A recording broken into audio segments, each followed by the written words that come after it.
அனைவருக்கும் வணக்கம். நான் சத்யா ரகுராம். அனைவரையும் சாய் சக்தி ஸ்பிரிச்சுவலுக்கு வரவேற்கிறேன். 108 திவ்ய தேசங்களை பற்றி பார்த்துட்டுருக்கோம். அதனோட தொடர்ச்சி 14வது திவ்ய தேசம் திருநறையூர் நாச்சியார் கோவில் என்று பெயர். திருநறையூர் நாச்சியார் கோவில் கும்பகோணத்திலிருந்து 10 கிலோமீட்டர் தொலைவில் உள்ளது.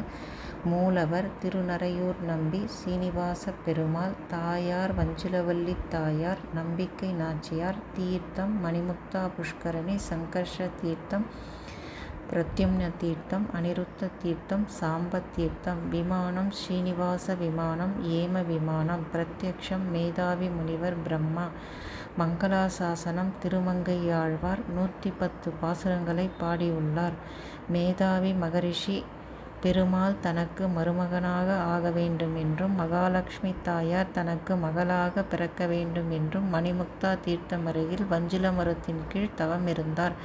மேதாவி முனிவரின் தவத்தில் மகிழ்ந்த மகாலட்சுமி தாயார் ஒரு பங்குனி மாதம் வெள்ளிக்கிழமை உத்திர நட்சத்திரத்தில் வஞ்சுல மரத்தின் அடியில் அவதரித்தார். வஞ்சுல மரத்தின் அடியில் அவதரித்ததால் வஞ்சுலவல்லி தாயார் என்றும், நம்பிக்கை நாச்சியார் என்ற திருநாமம். மேதாவி மகரிஷி வஞ்சுலவல்லி தாயாரை தன் மகளாக வளர்த்து வருகிறார். வஞ்சுலவல்லி தாயார் பருவ வயது வரும்பொழுது ஸ்ரீமன் நாராயணன் மனம் முடிப்பதற்காக வந்து ஐவராக வியூகமூர்த்தியாக வந்து பெண் கேட்கிறார். வாசுதேவன், சங்கர்ஷணன், அனிருத்தன், பிரத்யும்மன் என்றும் புருஷோத்தமன் என்றும் மற்றொருவர் 5வது வடிவம். 5 வடிவங்களாக திருநறையூருக்கு வந்து தன் சக்திகளை பிராட்டிக்கு கொடுத்து திருக்கல்யாணம் செய்து கொள்கிறார். ஆவணி மாதம் விசாக நட்சத்திரத்தில் பெருமாள் தாயாருக்கு கல்யாணம் நடைபெறுகிறது. திருக்கல்யாணம் நடக்கும் பொழுது பிரம்மதேவர் நேரடியாக வந்து தரிசித்து ஆனந்தப்பட்டார். பகவானுக்கு அர்ச்சனை செய்தாராம். அந்த திருக்கோலத்தோடு சேவை சாதிக்கிறார். மணிமாட கோவில் என்று அழைக்கப்படுகிறது. முதலில் படிக்கட்டு, பின்னர் பிறகு மாடம், பிறகு படிக்கட்டு, பின்னர் மாடம் என்று வரும். இக்கோயிலை கட்டியவர் கோச்சங்க சோழன். 70 சிவன் கோயிலை கட்டிய கோச்சங்க சோழன் 71வது கோவிலாக பெருமாள் கோவிலை கட்டியுள்ளார்.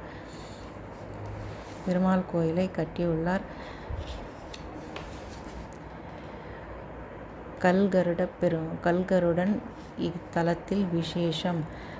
பெருமாளுக்கு 6 கால பூஜை, அதேபோல கல்கருடனுக்கும் பூஜை நடைபெறுகிறது. 9 சர்ப்பங்களை திருமேனியில் தரித்து கொண்டு இடது கை மணிக்கட்டில் அனந்தன் என்கின்ற பாம்பு, 2வது பூநூலாக வாசுகி என்ற பாம்பு, அரைஞான் கயிறாக தக்ஷகன் என்ற பாம்பு, மார்பில் ஆரமாக கார்கோடன் என்கின்ற சர்ப்பம், 2 காதுகளில் இடது காது காப்பு பத்மன், வலது காது காப்பு மகாபத்மன் என்ற சர்ப்பங்கள்.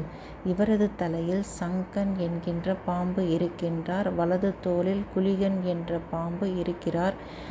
அவர் இடுப்பில் இருக்கும் ஒரு கத்தி, அந்த கத்தியில் ஒரு சர்ப்பம் இருக்கிறது. ஆக மொத்தம் 9 சர்ப்பங்கள் இவர் திருமேனியில் இருக்கின்றன. அவர்கள் அனைவருக்கும் தலைவன். இவரோடு இணைந்து பணிந்து அவர்கள் அனைவரும் கருடன் திருமேனியில் இருக்கிறார்கள். அப்படிப்பட்டவர் சுமந்து வருகிறார். வேதம் பரமாத்மாவை சுமந்து வந்து, இதோ இவர்தான் முழுமுதற் கடவுள், இவர் திருவடிகளை பற்றி முக்தி அடைய வேண்டும் என்று காட்டுவதே கருட சேவையின் பெருமை. துஜஸ்தம்பம் பக்கத்தில் ஒரு கருடன், உள்ளே கல்கருடனை 7 வார அர்ச்சனை ரொம்ப பிரசித்தம் ஆனது. 7 வியாழக்கிழமைகளில் கல்கருடனுக்கு அர்ச்சனை செய்தால் நினைத்த நல்ல காரியம் அனைத்தும் நிறைவேற்றக்கூடிய வரப்பிரசாதி ஆவார். கண் கொடுக்கும் கருடன், நாகதோஷம் போக்கும் கருடன். பகவான் வாகனமான கருடன் மனதை விட வேகமாக பிரயாணித்து செல்லக்கூடிய சக்தி கருடனுக்கு உண்டு. கருடனுக்கு பகவானிடத்தில் அதிகமான அன்பின் பக்தியின் காரணமாக பெரியோர்கள் ஆழ்வார் என்று பெயர் சூட்டியிருக்கிறார்கள். அதனால்தான் கருடாழ்வார் என்று அழைக்கப்படுகிறார். மூலவராக இருக்கும் கருடன் வாகனமாக வருவார். அவரே மூலவர், அவரே உற்சவர், அவரே வாகனம். திருமங்கையாழ்வாருக்கு பஞ்ச சம்ஸ்காரம் செய்த பெருமாள். திருமங்கையாழ்வாரின் ஆச்சாரியன் ஆவார் சீனிவாச பெருமாள். 110 பாசுரங்களை பாடியுள்ளார் திருமங்கையாழ்வார். ஒரு சனிக்கிழமை சென்று தரிசித்தால் 16 முறை திருப்பதி சென்ற பலன்.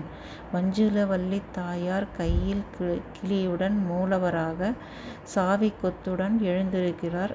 இடுப்பில் சாவி கொத்துடன் எழுந்தருளிருக்கிறார் உற்சவராக.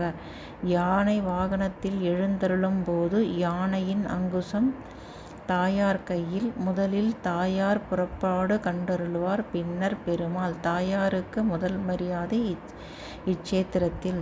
சந்தான கிருஷ்ணன், பிரம்மன், யோக நரசிம்மர், வீர அனுமான், பூவராகர், லக்ஷ்மி, தேசிகர், ஸ்ரீ சக்கரபாணி சுவாமி, ராமர், நம்மாழ்வார், திருவேங்கடமுடையான், சக்கரத்தாழ்வார், மணவாள மாமுனிகள், உடையவர், கூரத்தாழ்வார், 12 ஆழ்வார்கள் ஆகியோரின் சந்நிதிகள் உள்ளன. சேனை முதலியார் சந்நிதியும் உள்ளது. பிரம்மன் தனக்கிருந்த தோஷம் நீங்க சங்கர்ஷண தீர்த்தத்தில் நீராடி பெருமாளை வழிபட்டு பேறு பெற்ற தலம். இந்திரன் அனிருத்த தீர்த்தத்தில் நீராடி பெருமாளை வழிபட்டு சாபம் நீக்க பெற்றான். சாம்ப தீர்த்தத்தில் சப்த ரிஷிகள் நீராடி தவம் செய்தனர். பானுதத்தன் என்னும் அரக்கன் பிரத்யும்னன் என்னும் தீர்த்தத்தில் நீராடி பெருமாளை வழிபட்டு சாப விமோச்சனம் பெற்றான். கோச்சங்கச் சோழன் மணிமுத்தாற்றின் திருக்குளத்தில் நீராடி இறைவனை வழிபட்டு வெற்றிவாள் பெற்றான். இக்குளம் 684 x225 நீள அகலம் கொண்டது. எனவே இந்த 4 வகை தீர்த்தங்களில் நீராடி பெருமாளை தரிசித்தால் குறைகளெல்லாம் தீரும், குடும்பத்தில் மகிழ்ச்சி உண்டாகும், மகான்களின் ஆசி கிடைக்கும், பஞ்சமா பாதகங்கள் பழிகள் விலகி ஓடிவிடும். பரமபத வாசல் தெற்கு நோக்கி இருக்கிறது. நன்றி. இதனோட தொடர்ச்சி அடுத்த திவ்ய தேசத்தில் பார்க்கலாம்.